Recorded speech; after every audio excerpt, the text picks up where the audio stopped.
Hi, I'm Miss Walton, and I am the 4-5 intensive support teacher. Welcome to my classroom. My classroom is set up to help support students that have a lot of sensory needs, proprioception in particular. It's also set up to be very organized in a way that students are able to find the resources they need and use them at will and independently. So let's take a look at what we have. Over here we've set this section up so that they can deal with their proprioception needs.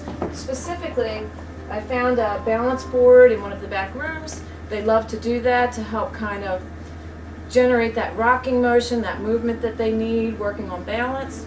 The trampoline has been a huge hit for us. That's in use almost constantly for every sensory break. Children take turns doing different kinds of things. We have students that like to run. There are students that just go back and forth. There are students that will jump and do crisscross with feet and hands at the same time, all designed around helping them get the proprioception needs met, as well as getting the brain refocused. We also have some other materials related to sensory that I'll share with you. But let me also show you how the room is organized, because that is very intentional. The room is set up to incorporate soft lighting like you see in the background and you'll see throughout our pictures. In addition, shelving has been set up, materials have been set up purposefully. So in this side here, these are reading materials, whiteboards that they might need, games that they might play or that we might want to play together that are related to reading ELA.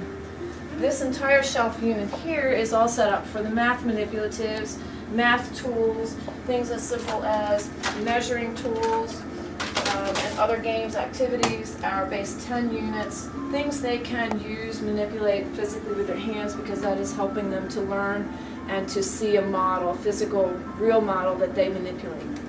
So this is set up purposefully. This stack here is my Do the Math kit. However, it has come in as an extra handy tool for sensory in my classroom. I have a couple of students who need that heavy weight lifting to address proprioception needs. They will come over and lift these boxes one at a time off of the stack. I'll sometimes ask them, if they haven't already asked, to move boxes for something maybe in the bottom, whether I need it or not, or to look for something. That kind of helps them want to move the boxes a little more because they're helping. Sometimes it's one child alone, sometimes it's two children, depending on what their proprioception need is at that moment. The boxes can be heavy, and heavier at one time and maybe not the next time for the same child, so they kind of decide, do they need help? And I can either prompt the use of this or they can ask for it, and they are doing that. We have soft lighting, their cubbies, and all of their educational academic materials are in the top. I've also included blankets in here. One of the reasons I put blankets in my room for the kids is that I noticed a lot of them wrapping themselves really tight with hoodies and coats and jackets, as if they needed some extra security. So these blankets that they have in the shelving help them to address that need as well while we're learning, while they're sitting on the floor, if they just need a break and that's what they need to feel safe and secure. So this is all intentional. Reading materials are here. I have my materials, teacher materials set up here, easy for Ms. B and I to be able to access those. We conduct our lessons in two areas of the room at the same time. We have this table set up for the group that I deal with. I am purposefully seated on this side with children facing this wall. And the other table is where Ms. Babsky does her teaching. That one is structured so that she faces me and her students have their back to our group. That way there's no looking at each other during lessons. It helps them to focus on what they need to focus on, and both of us are able to have eyes on everyone at all times while we're teaching. When we look at this area over here, this little section was set up initially as sort of I need a break area, or I just want to go and read, a soft, comfy little area. There are books here that they can access while sitting in the little chair. We have several ball chairs in the building. We have our brag tags and reminders for behavior up at the top, our posters that are incentives for the students. We do get quite a few of them that even want to just sit on a carpet here or curl up on a carpet. This next section of our room is set up for supporting reading and ELA, phonics skills, phonemic awareness skills, and some of the other skills we need to teach as part of our curriculum. This cabinet that you see here, the shelving unit you see here, is all for sensory materials. Mr. Winkler was very kind in sharing with me some of the activities he was doing with students that are in my room as a matter of part of their OT services, and so I decided to go out and get something similar to the things he used in order for them to have a break right here and now. It might be in the middle of the lesson, it might be intentional breaks every 10 minutes or 15 minutes for them, it might even be at the end of the lesson.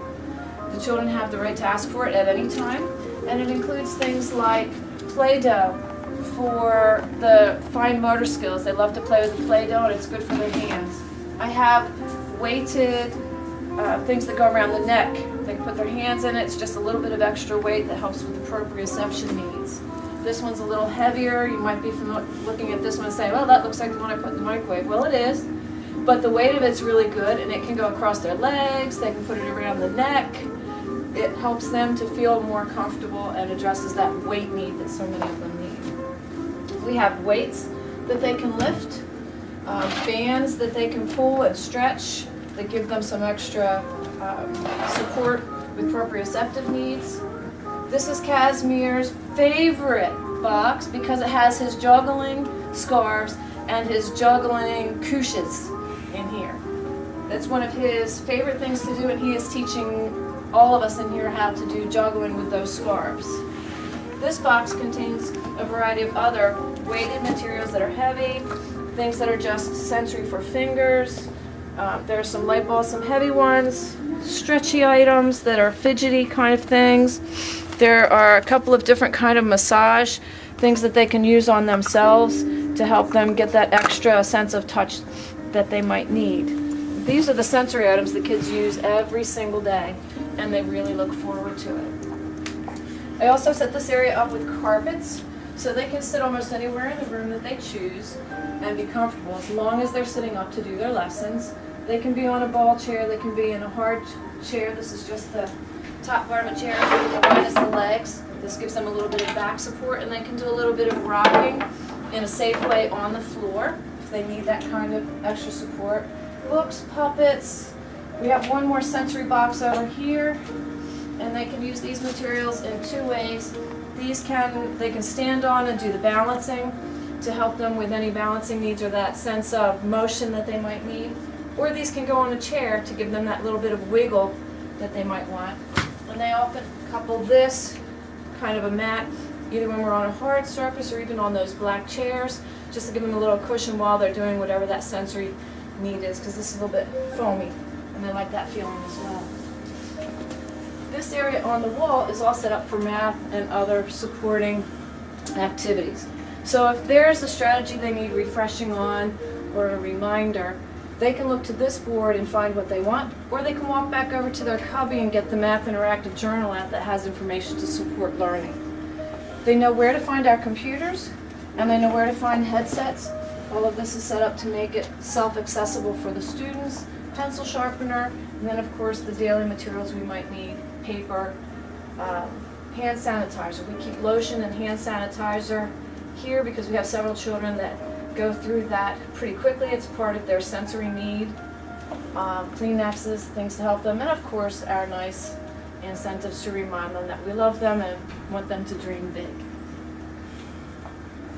This is our classroom, and I'm glad you could join us. Thank you.